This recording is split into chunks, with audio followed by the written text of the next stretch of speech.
Hello everyone, this is Misha Houston and I'm here to do my review for Game of Thrones. Tonight's episode is entitled Stormborn, and I have to say that I really enjoyed it. There were some fillerish moments, but the ending really made up for it. I really enjoyed the episode, and I'm so happy to be doing this review, and it was a joy to write up. And that's what I like to see when I turn on my television. The underlying theme that I found running through this episode was everyone, all of the monarchs, were saying we have to work together. Euron was saying it in Dragonstone. Cersei was saying it to her High Garden bannermen. Dany was saying it to her council, and Jon Snow was saying it to the Lords of the North. All of the monarchs in this are all saying we have to work together, but they apparently can't get on the page. They say that they all want to work together, but I think all of them only care about keeping their thrones. That's all I think they really care about. They say the right words, but all they want to do is keep their thrones. Cersei wants to keep the Iron Throne. Dany wants to take the Iron Throne. Euron wants the Iron Throne, and Jon wants to remain King of the North. I mean, they all say the right words. They're all saying come together, but I don't see them really coming together. Not totally, not fully, unless one of them folds. So, what can you do? The first group of people we go to is Daenerys, Tyrion, Varys, Grey Worm, Missandei, and Melisandre. There is a bad storm raging outside of Dragonstone. Tyrion says that on a night like this was when you were born. Yeah, I mean, they call Dany Stormborn because she was born in a raging storm. Daenerys wanted this night, to feel like a homecoming, but Dragonstone doesn't feel like a home to her at all. Tyrion assures her that we won't be here for too long, so don't worry about that. Varys tells Dany that Cersei only controls less than half of the kingdoms, and that the people despise her and they plot to overthrow her long before you ever came onto the shores. But Dany believes that they don't really care for Cersei any more than they care for her. She was told, and Viserys was told that they cry out for Daenerys, but she knows that that's not the truth. And it's not the truth because from what I've seen, nobody wants a Targaryen in charge again.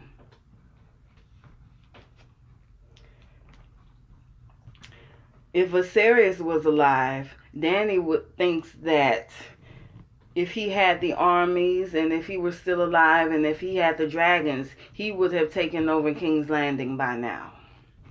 But Tyrion says that maybe we can do this without much bloodshed, which I think is very naive on Tyrion's part. I mean, there's going to be bloodshed. Innocent people are going to die from this. Then Dany starts in on Varys. She starts questioning him about his dealings with her father and how Varys betrayed him. And then she starts questioning him about Robert and how he betrayed her. How Varys betrayed Robert and how he ordered her death. She feels that he can't be trusted, seeing as he's turned on two kings already. But Varys convinces Daenerys to give him another chance. He says that he is the voice of the people. And he doesn't really back kings and queens. He's all about the people and about the realm. Daenerys tells him to swear to me. Swear that you'll tell me the truth. That if the common people are mistreated and treated, unfairly, that you'll tell me first so I can try to fix it instead of you just turning your back on me. And Varys agrees to that. Then she threatens him by saying, if you betray me, I'll have you burnt alive.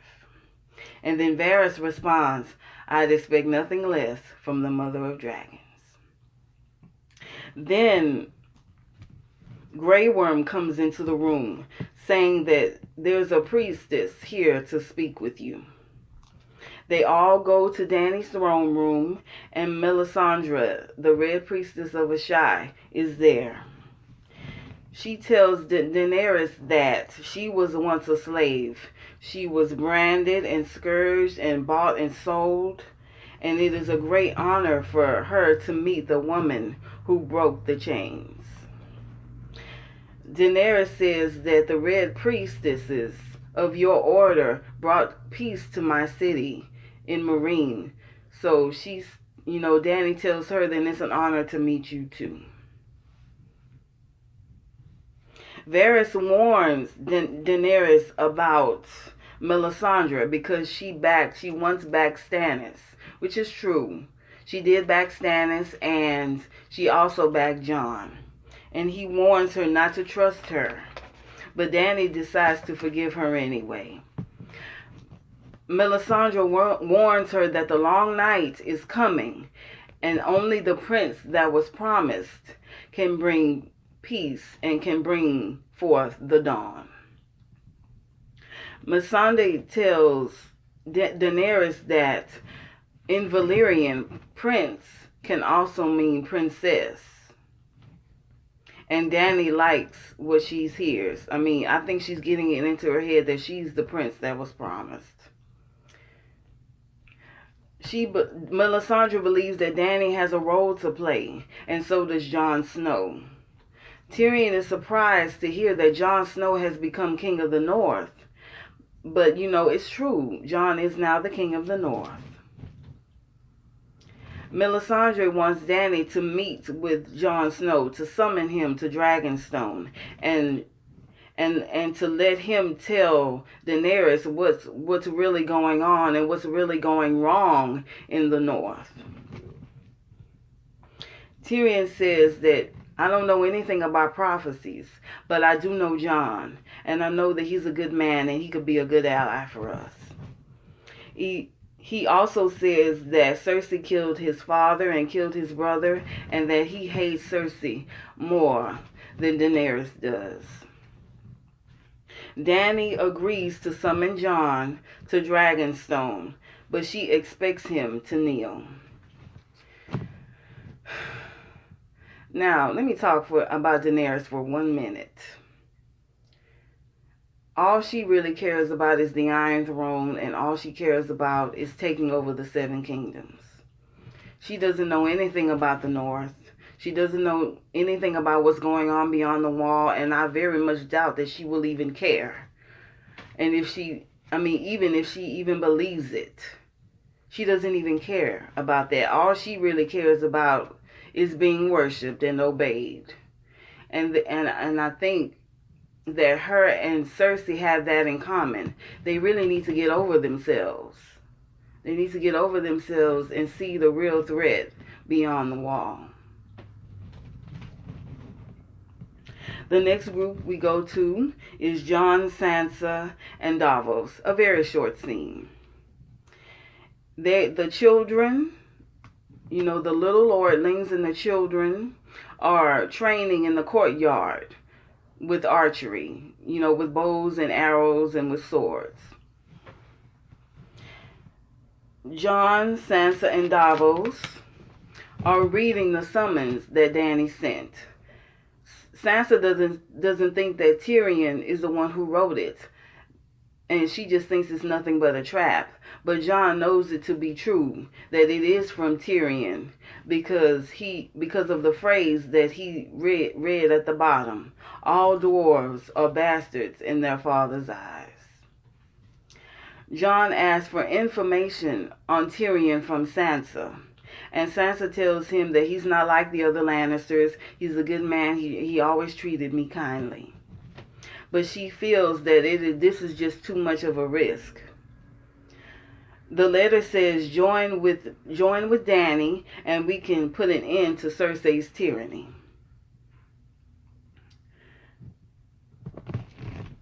The letter also mentions the dragons, the Unsullied, and the Dothraki. And because of the dragons and the extra soldiers, they are all unsure of Dany. Then Davos said, you told me that fire kills the White Walkers. What kind of animal do you know breathes fire? Sansa doesn't want him to go meet Daenerys, but Davos says this: if the White Walkers breach the wall, do we have enough men to fight them? Which is true, which is very true.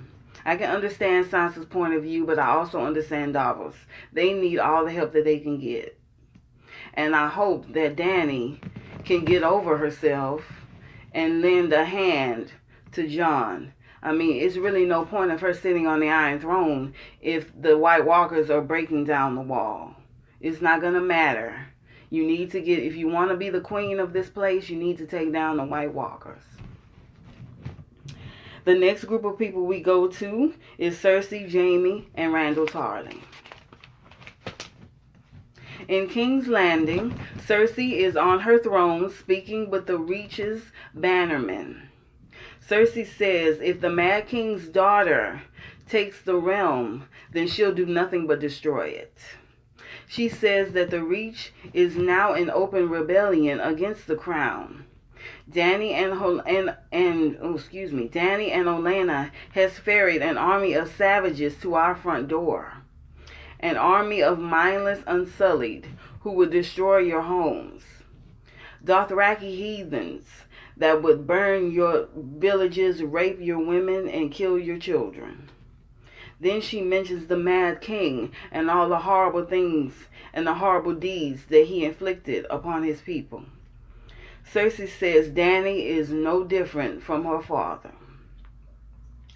Cersei mentions Slaver's Bay and tells her bannermen that Dany crucified the noblemen. And when she was bored with them, she fed them to her dragons. Cersei says it is her duty to protect her realm, and she's going to do that, but she needs their help. We have to stand together in hopes that we can stop her. And as I said in the beginning, they're all saying the same thing. We have to stand together. But none of them wants to meet each other halfway. No one wants to do that.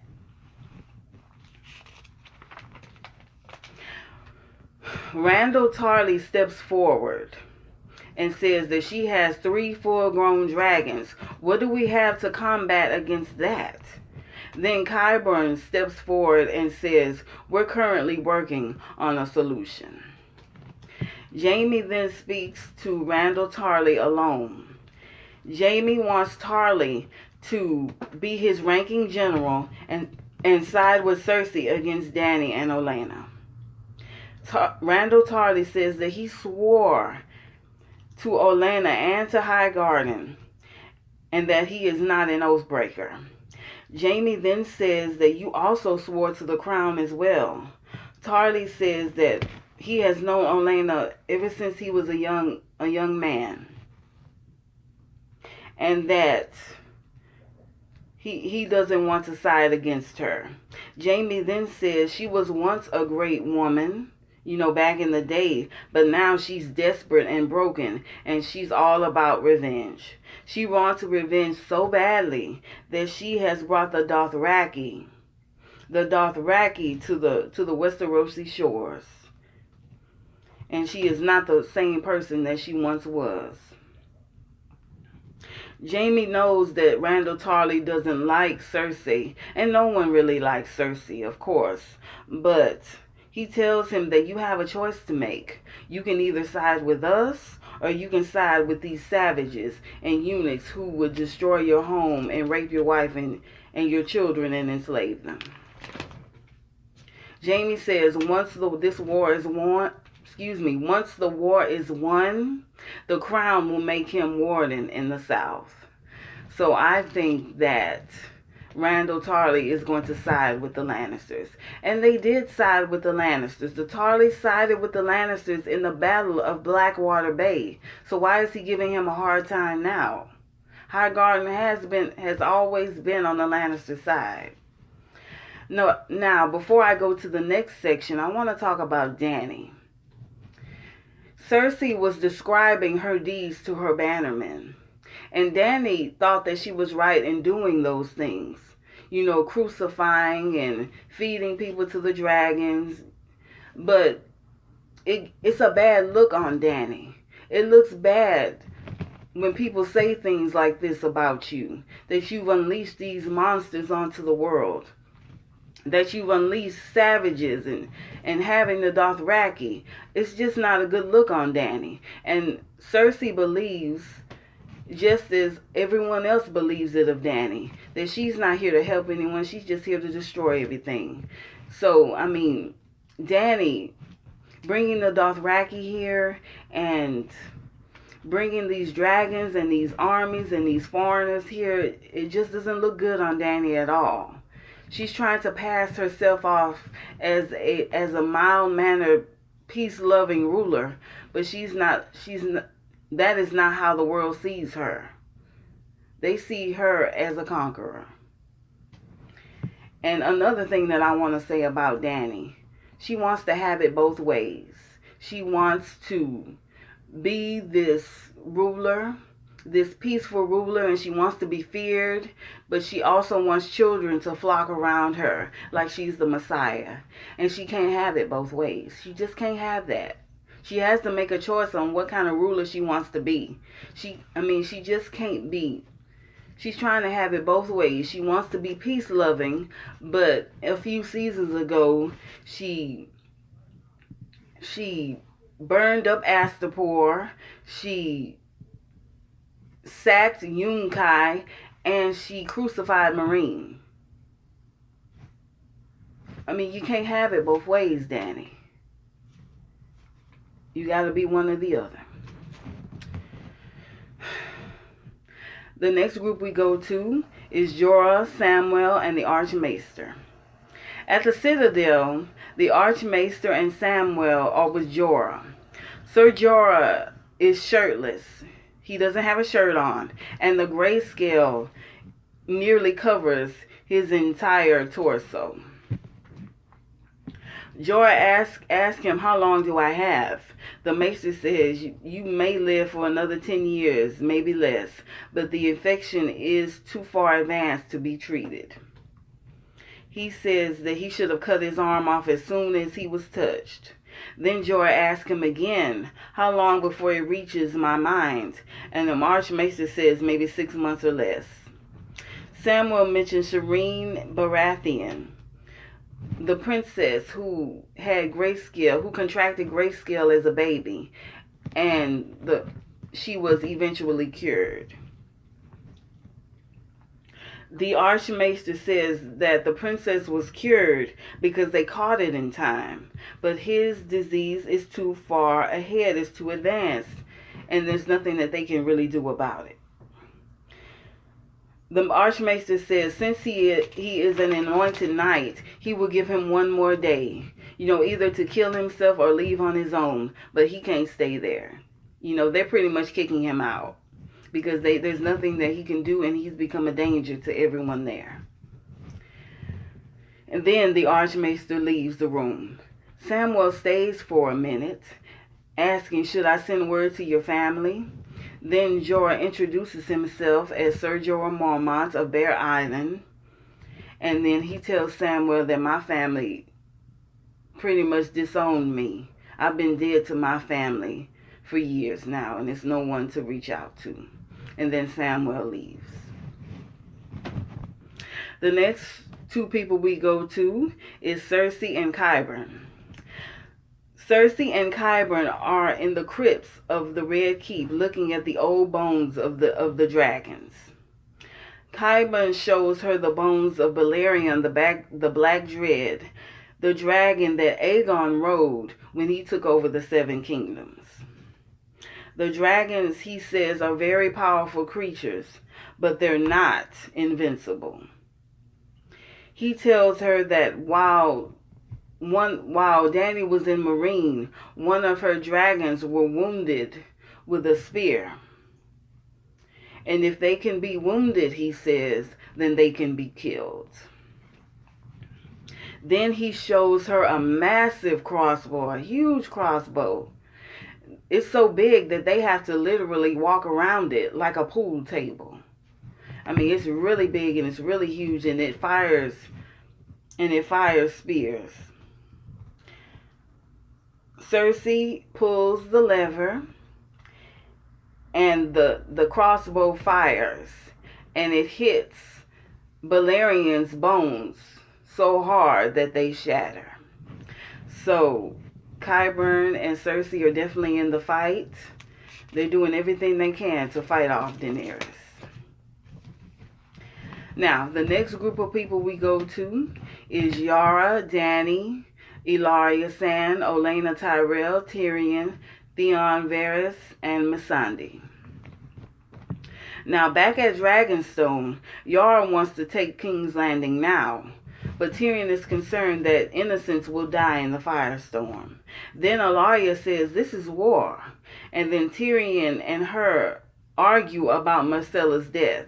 You know, Tyrion blames her for the death of Myrcella, and Ellaria blames Tyrion for the death of Oberyn Martell. But before I go on, let me say this about Tyrion. The person that he should be blaming, besides Ellaria and the Sand Snakes, is himself. He was the one who put that girl in danger. He knew that the Dornish hated the Lannisters, and I bet he thought it was the height of cunning at the time. But he really messed up. He is the one that got his niece killed. He's just as guilty as Ellaria and the Sand Snakes for Myrcella's death.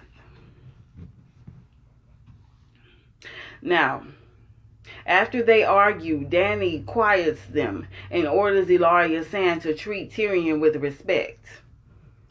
Dany wants to take over the Seven Kingdoms, which with as little bloodshed as possible.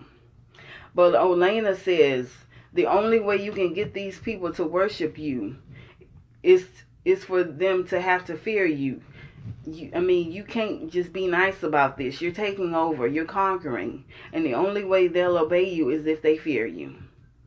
Olenna asks, how do you plan to take the throne? By asking nicely.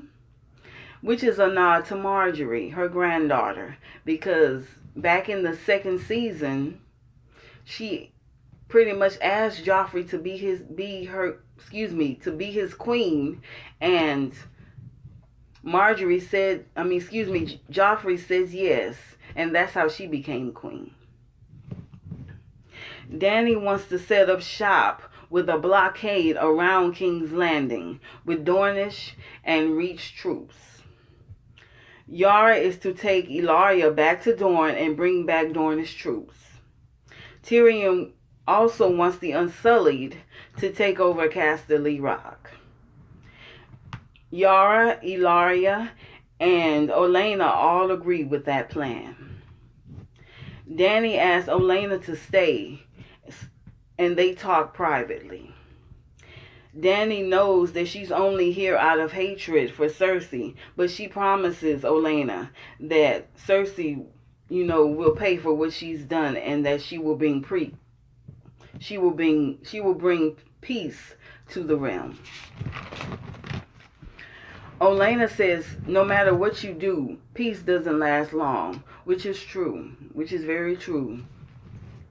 Olenna gives Dany some advice. She says that Tyrion is a clever man, and she's known many clever men throughout her life, and that she has outlived them all. The way that she outlived them is by ignoring what they had to say and in making her own rules. She says that the lords of Westeros are nothing but sheep.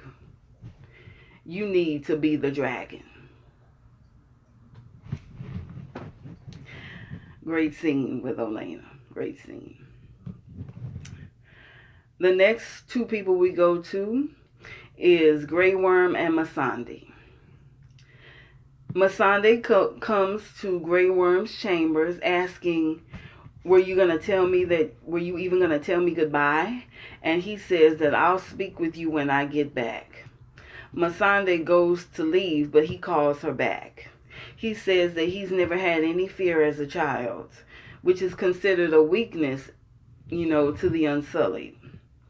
But he says now he is afraid because of her. He says that you are my weakness, and you have made me very afraid. And she says that I'm afraid too. Then they kiss. They take off their clothes. Grey Worm is very much ashamed to take off his pants because of his mutilation, but she eventually gets him out of his pants. They lie down on the bed together, and they kiss, and they hold each other, and he goes down on her and gives her cunnilingus. Now let me take a minute to talk about these two. They're a good enough team. I like them very much. It's no drama there with them, but they could have done this a long time ago. A long time ago. I mean, they stretched it out for far too long. They could have been in some kind of situation like this. I mean, they're obviously a fan service couple, but I mean, it's no big deal. I mean, to me, I think the fans, don't care either way about them. They're obviously a fan service couple, there to cater to the fans, but I don't think, in my opinion, that the fans, the GOT community, cares too much about them. It's no big deal there. Now, the next group of people we go to is Samwell, the Archmaester, and Jorah. Samwell tells the Archmaester that he found a way to treat Sir Jorah's grayscale. Maester Pylos treated 2 cases of advanced grayscale. The Archmaester says, I know all about Pylos, and he ended up dying from grayscale himself. He tells Samwell that we understand your pain and we want to help, but we can't. The procedure is forbidden. Sometime later, Jorah is writing his goodbye letter to Dany when Samwell comes into his chambers with a cart filled with medicines and potions and surgical equipment. He announces himself as Samwell Tarly of the Night's Watch. He knew his father, Jeor Mormont, and he was there when he died. And for his sake, and for Jeor Mormont's sake, he's going to try to do the best he can for his son. Jorah asked him, have you done this before? And Samwell says, no, I haven't done this before, but I'm pretty much all you've got. Samwell gives him some rum to drink and asks him to bite down on a belt to muffle his screams. He tells him not to scream too loudly or we'll get caught. Then Samwell proceeds to flay the infected skin off of Jorah so he can apply the healing ointments. Jorah screams and Samwell says, I'm sorry, but it needs to be done. And I hope that they can cure him of this grayscale. I mean, he suffered enough. Just give the man a break, give him the cure, and let him get back to Dany. Now, the next 2 people we go to is Arya and Hot Pie. Hey, Hot Pie. Arya is in a tavern close to King's Landing when Hot Pie pops up with a tray of food for Arya. He sits down and they start talking to each other. He asks her, did you meet the Lady Knight? the big knight that was looking for you? And Arya says yes.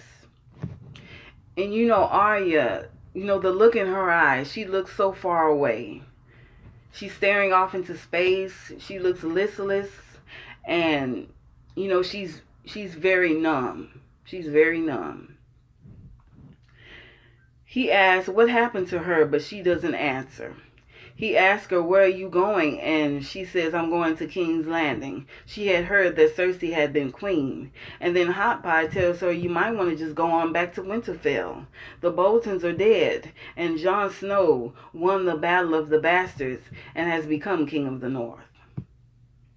Arya thinks he's lying, but we all know it's true. She says she has to go, and Hot Pie can't believe that he ever thought that she was a boy because she's so pretty. And she thanks him, and she goes on her way. She's outside the tavern. She's about 200 miles from King's Landing, and she decides to go north. But let me say this about Arya. If Jon is King of the North, her best bet is to go south to King's Landing and kill Cersei, because it will make things safer for Jon and Sansa. The next group of people we go to is Jon, Maester Walken, Sansa, Robert Glover, Lady Mormont, Bronze John Royce, Peter Baelish, and Davos. Jon is looking over a map when Maester Walken comes in with a letter from the Citadel. Jon addresses the Great Hall and, telling him that I got a message from my friend at the Citadel, that there is a mountain of dragon glass on Dragonstone. Then he also tells them that I got a summons from Daenerys Targaryen and Tyrion Lannister, wanting, to make an alliance. Sansa thinks it is nothing but a trap and that he shouldn't go. Bronze John Royce tells him that Daenerys and Tyrion can't be trusted. Robert Glover says that Robb rode south and lost his kingdom and lost his life. And Lady Mormont says, you're the king of the north, and we need you in the north. Jon, and Jon just tells them, we need the dragon glass and we need the alliance. Sansa tells him that you're abandoning us. You're abandoning the north, and you're abandoning your home and your people.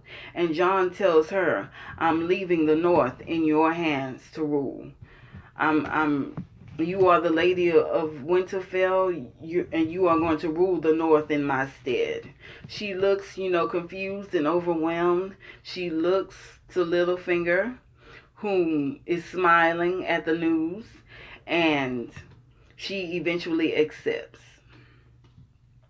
Now, down in the crypts, Jon is paying respects to his father, Ned Stark. Baelish comes up and tells him that he himself delivered his father's bones to Catelyn as a sign of goodwill from Tyrion Lannister. Baelish says that he is sorry that he died, which we all know is a lie, but that he knew that Ned loved Catelyn very much, as he loved Catelyn very much. Jon tells him, you're not supposed to be down here. But Peter Baelish says that I guess Catelyn underestimated you. She wasn't fond of you, and that she underestimated you, and says that you are now the king of the north and the last best hope against the coming storm. Jon tells him, you don't belong here. Then Baelish says, forgive me, but we really haven't had a chance to speak to each other, and I would like to remedy that. Jon says, I have nothing to say to you. He's very angry with Baelish for having sent Sansa to Ramsay. He says, I have nothing to say to you. And then Baelish says, not even a thank you? You would have been slaughtered on the battlefield if me and my army hadn't showed up. And that's actually true. He says that, I know you have a lot of enemies, but I'm not one of them. He says that he loves Sansa as he loves Catelyn. Then Jon gets mad and grabs Baelish and strangles him, grabs him by the throat and strangles him and says, if you touch my sister, I'm going to kill you myself. Now, Jon walks outside, ready to leave, and he waves to Sansa, and Sansa waves back. Baelish then comes out of the crypts and watches Jon leaves, and then he sets his eyes on Sansa. I know that Baelish is not a fan of many people, but I know I'm a fan of his. I love Peter Baelish. He's awesome. He's a great villain. The next group we go to is Arya, the Wolves, and Nymeria. Nymeria makes a comeback. Arya is in the woods. She's moving north, and she's building a campfire, and there's snow all around her, and she's shivering in the cold. Then all of a sudden the wolves encircle her, and they're growling and snarling at her. Then all of a sudden Nymeria pops up. Arya puts down her sword and tries to get Nymeria to come back with her to Winterfell, but Nymeria refuses and walks off with the rest of the wolves.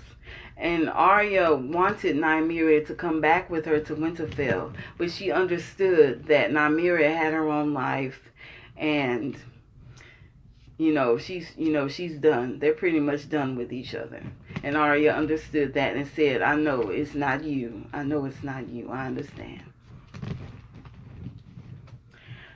The last scene of the night, which was the best scene of the night, involves Euron and his fleet, Ellaria and the Sand Snakes, Yara and Theon Greyjoy.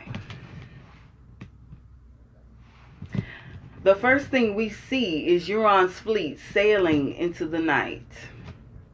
Then we go to the Sand Snakes below deck, griping and sniping at each other and squabbling over who gets to kill who first. Then we go to Ellaria and Yara and Theon, and they're in the galley, and they're drinking and they're talking. Ellaria then hits on Theon and Yara, and Yara accepts her advances.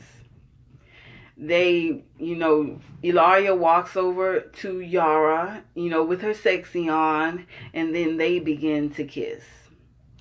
Then all of a sudden there's this big boom, as if something huge had hit the ship. They all go above decks, and they look up into the sky, and they see Euron's huge boat.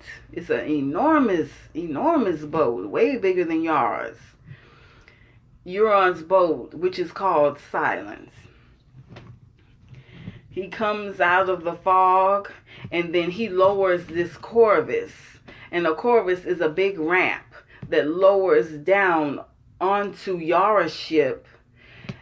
And then Euron comes flying down that ramp, screaming and wailing like a banshee, going crazy. He was absolutely insane in this. He was a loon. He was a lunatic in this. When he steps onto the ship, all chaos ensues. Chaos just breaks out everywhere. It's like pandemonium. Ironborn from the Silence piled onto Yara's ship, and they start killing everybody. Theon and Yara and the rest of them start fighting. Then Yara looks up and sees that her fleet is being destroyed and burned by Euron. Yara, Theon, Obara, and Nymeria are all fighting above decks, and Tyrion is down below decks trying to protect her mother. Obara and Nymeria are the first ones to fight Euron. They're fighting in a tandem. Obara, swings her spear. Is that what it's called? Yeah, her spear, and Nymeria works her whip. But eventually Obara dies by being stabbed. And then Nymeria sees that her sister is dead and was killed, and then she goes after Euron with her whip. Now Nymeria manages to get a hit on Euron, and I'm hoping that she put poison on her blade, because then even in death she can still get him. She can still kill him. Now Tyrion goes below decks, and she's doing her best to try to protect her mother. She's just one person, and she's doing her best to try to hold them off below decks. Theon and Yara are fighting above decks, and then while Euron is fighting Nymeria, he ends up strangling her and killing her with her whip. Theon is doing a great job in this. He's hacking them down left and right. Then Euron gets into like this big battle with Yara. She comes flying off to the highest part of the ship, right onto Theon. She falls right on top of him, and she gets into a battle with him. Now below decks, Tyrion is overwhelmed. She just can't do it all on her own, and she and Ilaria are eventually captured. Ilaria says, "Just come on and kill us and get it over with," but the man just shakes his head. No, there's gonna be some mess with those two. Now Yara is above deck, and she's fighting, and she's one of the last people standing. She's trying to fight off Euron with everything she has, but she is overwhelmed by him. Then Euron screams, "Little Theon!" And Theon is also one of the last people standing on decks. He had been doing a great job, but then he hears Euron scream his name, and then he looks over and sees Yara with the axe, Euron's axe, to her neck. He calls Theon a cockless little coward, and he insults him, and he has this crazy look on his face, and he's crazy. He just went crazy in this. He calls him "Come on, you cockless coward, I have her. Come on, come and get her." Theon, slowly but surely starts to break down. He sees Euron as nothing but another Ramsay, and that just puts the fear into him. He looks around deck, and he sees people being cut up. He sees blood everywhere. He sees people getting their tongues ripped out. And Theon just says, "Forget this." He just drops his sword and jumps off of the deck. Yara cries as Euron laughs his crazy head off. And it is just a vicious and brutal scene. It is so brutal. It is fierce. It is hectic. It is unruly. It is amazing. Absolutely amazing. Theon jumps into the water, and in the water, Theon sees that all of Yara's ships are burning. They're all sinking and they're all burning. He sees Nymeria hanging by her own whip, by her neck, dead. And he also sees Obara impaled. And he sees Euron's ship silently sailing away into the black of night in the fog. And that's where it all ends. And it was an amazing ending. That's what I want to see on Game of Thrones. It doesn't have to be violent. It doesn't have to be bloody all the time. But having that ending scene really, really helped out the episode. My MVP is Euron. He was a beast in this. He was the devil. He was the devil in himself in this. So I have made him my MVP, and he will be in my thumbnail. Come back next week for the next episode. My next review will be entitled The Queen's Justice, and I cannot wait for that. Thank you so very much for watching my video. Make sure you like, comment, share, and subscribe if you like my reviews. And come back next week for Game of Thrones. Man, this episode got me so pumped. That's what I like to see. Enjoy your life as I do, and have a wonderful, wonderful day. Thank you so very much.